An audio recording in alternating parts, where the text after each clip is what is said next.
Hi friends, welcome to സ kitchen. ഇന്ന് ഞാൻ വന്നിരിക്കുന്നത് കുട്ടികൾക്കൊക്കെ ഒത്തിരി ഇഷ്ടമാവുന്ന, കുട്ടികൾക്ക് മാത്രമല്ല മുതിർന്നവർക്കും ഒത്തിരി ഇഷ്ടമാവുന്ന ഒരു KFC സ്റ്റൈൽ ചിക്കൻ പോപ്കോണിൻ്റെ റെസിപ്പിയുമായിട്ടാണ്. പുറമേ നല്ല ക്രിസ്പിയും അകത്ത് ജ്യൂസിയുമായിട്ടുള്ള ഒരു അടിപൊളി ചിക്കൻ പോപ്കോണിൻ്റെ റെസിപ്പിയാണ്. അപ്പോൾ വീഡിയോ മുഴുവനായിട്ട് കണ്ടിട്ട് എല്ലാവരും ഒന്ന് ലൈക്ക് ചെയ്തേക്കണേ. എന്നാൽ നമുക്ക് വീഡിയോയിലേക്ക് പോകാം.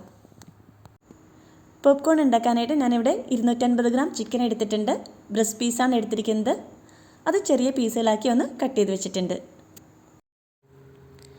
കഴുകി വെച്ചിരിക്കുന്ന ചിക്കനിലേക്ക് 1 ടീസ്പൂൺ ഓണിയൻ പേസ്റ്റ് ചേർത്ത് കൊടുക്കാം. തീരെ ചെറിയ സവാള എടുത്തിട്ട് മിക്സഡ് ജാറിലിട്ടൊന്ന് അരച്ചെടുത്തതാണിത്. ഇനി ഇതിലേക്ക് 1 ടീസ്പൂൺ ഗാർലിക് പേസ്റ്റ് ചേർത്ത് കൊടുക്കാം. ഇനി ഇതിലേക്ക് 1 ടീസ്പൂൺ മുളക് പൊടി ചേർത്ത് കൊടുക്കുന്നുണ്ട്. ഇനി 1 ടേബിൾ സ്പൂൺ വിനാഗിരി ചേർത്ത് കൊടുക്കാം. ഇനി ഇതിലേക്ക് 1/4 ടീസ്പൂൺ സോയ സോസും 2 ടേബിൾ സ്പൂൺ ടൊമാറ്റോ കെച്ചപ്പും ചേർത്ത് കൊടുക്കാം. ഇനി ഒരു 1/4 കപ്പ് പാൽ ഒഴിച്ചു കൊടുക്കുന്നുണ്ട്. ഇനി ആവശ്യത്തിനുള്ള ഉപ്പ് ചേർത്ത് കൊടുക്കാം. എന്നിട്ട് എല്ലാം കൂടി നല്ലവണ്ണം ഒന്ന് മിക്സ് ചെയ്തെടുക്കാം.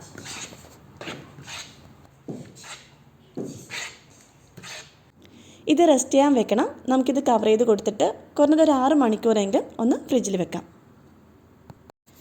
ഫ്രീസറിലല്ലാട്ടോ വെക്കേണ്ടത്, ഫ്രിഡ്ജിലാണ് വെക്കേണ്ടത്. 6 മണിക്കൂർ കഴിഞ്ഞതിന് ശേഷം ഫ്രിഡ്ജിൽ നിന്നെടുത്ത് അതിന് തണുപ്പൊക്കെ ഒന്ന് മാറ്റി എടുത്തിട്ടുണ്ട്.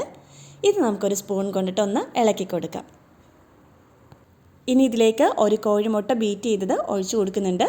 എന്നിട്ട് നല്ലവണ്ണം എല്ലാം കൂടി ഒന്ന് മിക്സ് ചെയ്തതിന് ശേഷം നമുക്കിത് മാറ്റി വയ്ക്കാം. ഇനി നമുക്ക് ഇതിന് വേണ്ടിയിട്ടുള്ളൊരു കോട്ടിങ് തയ്യാറാക്കിയെടുക്കാം. കോട്ടിങ് തയ്യാറാക്കാനായിട്ട് ഒരു ബൗളിലേക്ക് 1 കപ്പ് മൈദ ഇട്ട് കൊടുക്കുന്നുണ്ട്. എന്നിട്ട് അതിലേക്ക് 1/2 കപ്പ് കോൺഫ്ലവറും ഇട്ട് കൊടുക്കാം. ഇനി ഇതിലേക്ക് 1/2 ടീസ്പൂൺ മുളക് പൊടി ചേർത്ത് കൊടുക്കാം. ഇനി 1/2 ടീസ്പൂൺ വെളുത്തുള്ളി പേസ്റ്റ് ചേർത്ത് കൊടുക്കുന്നുണ്ട്. നിങ്ങളുടെ കയ്യിൽ ഗാർലിക് പൗഡർ ഉണ്ടെങ്കിൽ അത് ചേർത്ത് കൊടുക്കാം. ഇനി ഇതിലേക്ക് ആവശ്യത്തിനുള്ള ഉപ്പും കൂടി ചേർത്ത് കൊടുത്ത് എല്ലാം കൂടി നല്ലവണ്ണം ഒന്ന് മിക്സ് ചെയ്തെടുക്കാം.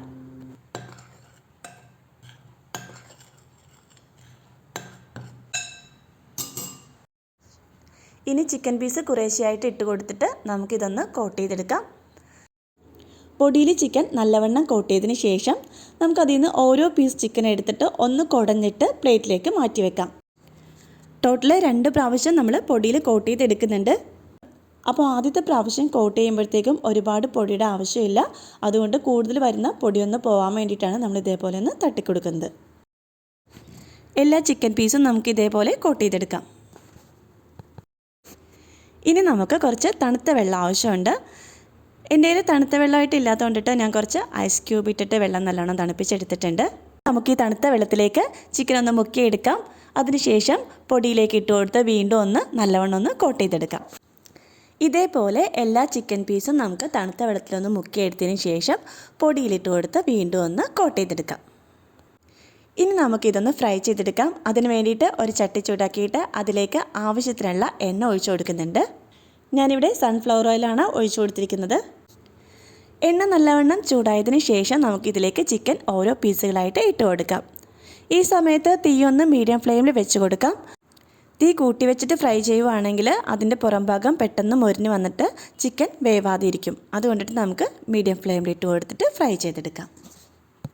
ഇതൊരു ഗോൾഡൻ കളർ ആകുമ്പോഴത്തേക്കും നമുക്ക് എണ്ണയിൽ നിന്നും കോരി മാറ്റാം. അപ്പോൾ ഇതേപോലെ KFC സ്റ്റൈലിൽ ഒരു ചിക്കൻ പോപ്കോൺ നമുക്ക് വീട്ടിൽ തയ്യാറാക്കി എടുക്കാവുന്നതാണ്. അപ്പോൾ വീഡിയോ എല്ലാവരും ഒന്ന് ലൈക്ക് ചെയ്തേക്കണേ. പിന്നെ എൻ്റെ ചാനൽ സബ്സ്ക്രൈബ് ചെയ്യാത്തവരുണ്ടെങ്കിൽ ഒന്ന് സബ്സ്ക്രൈബ് ചെയ്ത് സപ്പോർട്ടും ചെയ്തേക്കണേ. എന്നാൽ ഇനി അടുത്തൊരു വീഡിയോ ഇട്ട് വരാം. Till then bye.